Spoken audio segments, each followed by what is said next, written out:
It's November 15th, and I'm using my own horse, Ruger, to demonstrate how I like to teach horses to lunge. He's not allowed to take a step until I ask him, till I give him direction. So you see my leg is cocked there. I'm very relaxed. Exhale, and now I point with my left hand and look where I want him to go. And if he didn't, then I would raise my stick up.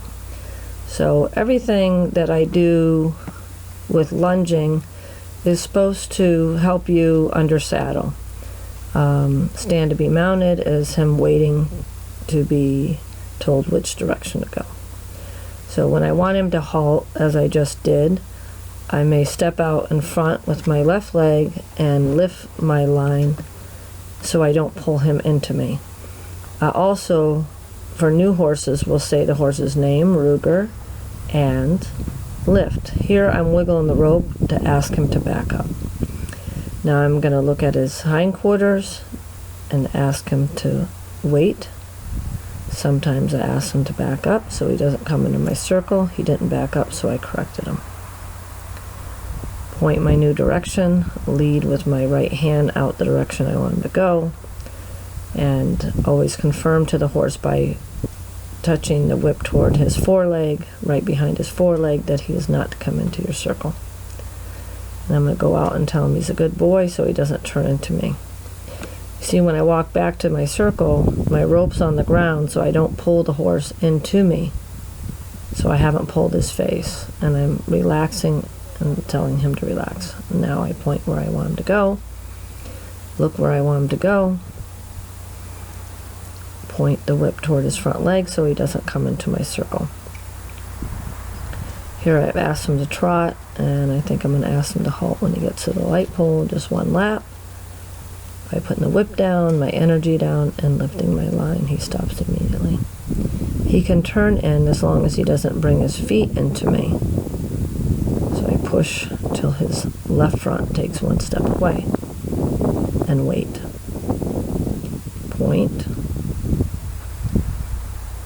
When you see he does the moving, I don't do a lot of moving. If I do move, it's toward my horse, toward the middle of him, or toward his hindquarters. Here I ask him to stop again. I'm going to ask him to change directions, switch my equipment, make him wait, lead him out with my left hand, and push the stick toward his foreleg so he doesn't come into my circle. It's dangerous when a horse runs across your circle, or if he comes towards you and you back up out of his way. That lets him know that he's the boss. Remember, whoever moves the other one's feet is the boss. So I'm going to ask him to halt, put my whip down, raise my line. He got a little cocky for some reason, maybe because I asked him to trot and he didn't feel like it. And so I am right here, so I am able to pull his head and look toward his hip to get that shut down immediately. So he's not allowed to choose his gait. If I ask him to walk, he's not allowed to trot. If I ask him to trot, he's not allowed to canter. And so I wiggled the rope to slow him down. I never canter them on the lunge. I feel no point in it. But I know I was asking him to change, and it pissed him off, but that's kind of too bad. So I'm not asking him to go on an 8-hour cattle drive in the Arizona sun. You know, I pulled him out for a few minutes to demonstrate how I lunge. That I don't back up, and I have the horse always in control. And if he gets out of control, I don't try to hang on to him or tell him, whoa, whoa, whoa. I just shut it down by pulling his head and driving his hip away. And I'm calling him in here. And when I do that, because you have that energy pointed at you, I want him to back up. Here I'm demonstrating that even though he act like a drama queen and come undone, that he's not afraid of the whip. I use it as an aid, and he has to read my body language. When at one moment he backs up here, and gets a little nervous, and so I just back off away and say, look, I'm not attacking you.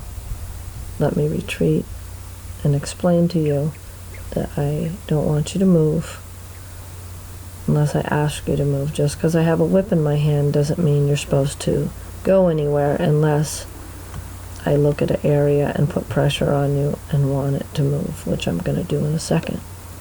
Before I ask the hindquarters to move, I always want the face toward me. So I'm going to ask him to bring his head toward me a little bit here, and now look at his hip. And of course, if you do that, you want to have a line in your hand first. He's trained to do this for me. Already I've put a lot of hours into this horse. He's 9 years old. Head toward me before I ask the hip to go away. When you do this with a lead rope on him, you always want to have the head towards you if you're going to use the whip or the tail end of the rope to drive the hip away, because then he's less apt to be able to kick you if he does not want to move his hip over. And I always ask him first before I would spank him with the whip or the line. Suggest. So here I'm sending him away again and showing how you, if the horse isn't too tight to you, how you can turn the whip upside down. And here is turning the front end out, but you can turn the whip upside down like I'm doing now and drive it toward the side of him, right behind his front leg. So to push him out of your circle, because if he's too tight, I'm bringing him in here on purpose, and you point the whip at him, it's too close. So that's how you can turn it upside down like this, get your distance, and then change the whip right side up to where you can hang on to the rubber end and use the pointy whippy end to push the horse away from you.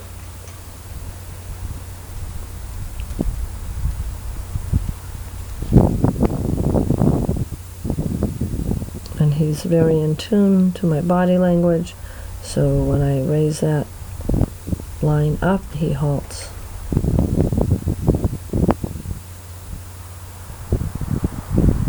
Ask him to back up. I give him the rope, send him out his new direction, lead out with my right hand and point, drive his shoulder out. I asked him to trot. And then when I take my energy down after a lap, put the whip down, and lift my line, that's halt, which he does very nicely. And now I'm asking him to come in. Good boy.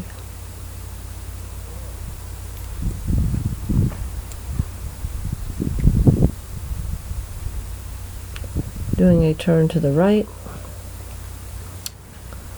And I'm going to do a little bit of leading in this next portion of the video. Right here I don't have a line on him. I'm just looking where I'm going, raising the stick up to his hindquarters, and when I pick up the trot, he should pick up the trot. And when I halt, he should halt.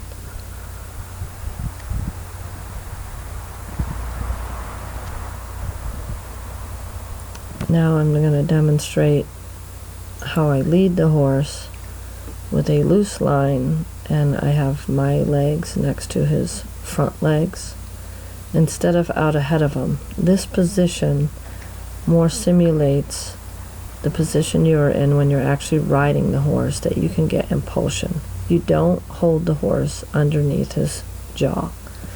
They don't like that, and it sends fear and panic to them.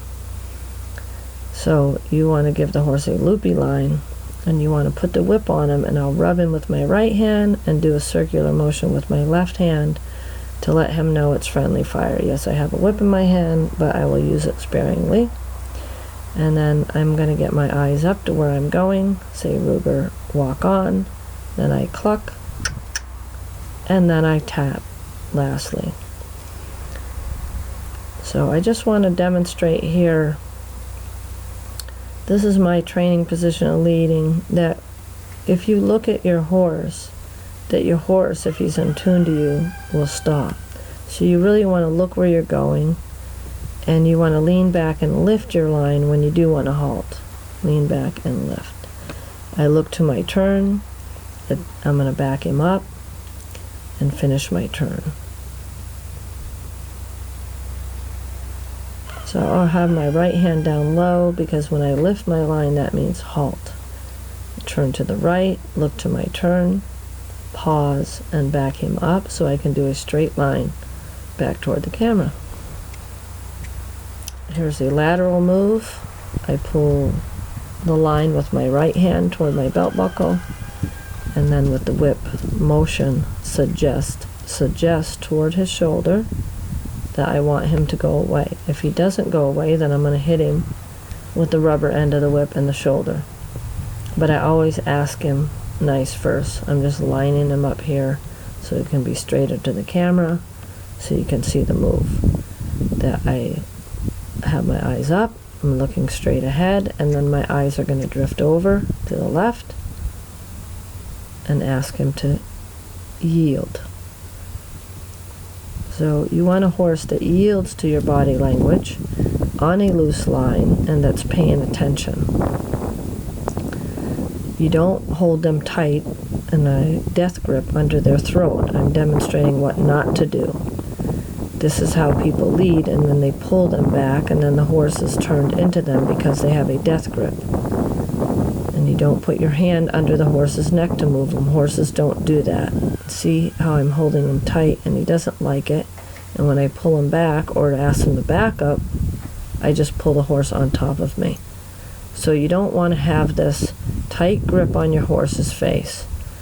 It makes nervous horses, and it drives them crazy.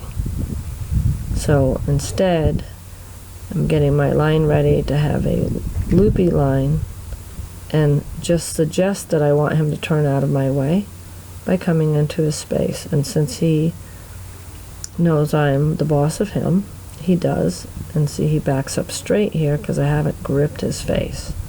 So he yields to my space, just like a horse that was non-dominant would yield if he walked over to them. The other horse would move out of his way. And Ruger would not need a halter or a lead rope to make this happen, and nor do I. So I hope this helps. You'll have a quiet and relaxed horse if you lead him with the loose line and correct him if he goes too far ahead, or if he lags behind. You have the whip to be able to correct him with perfect timing.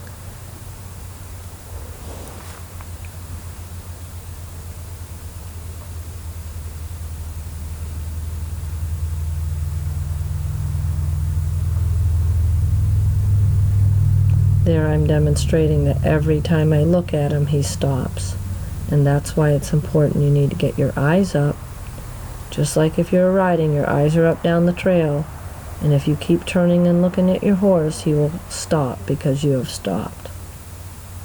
So it's important to look where you are leading. Thank you.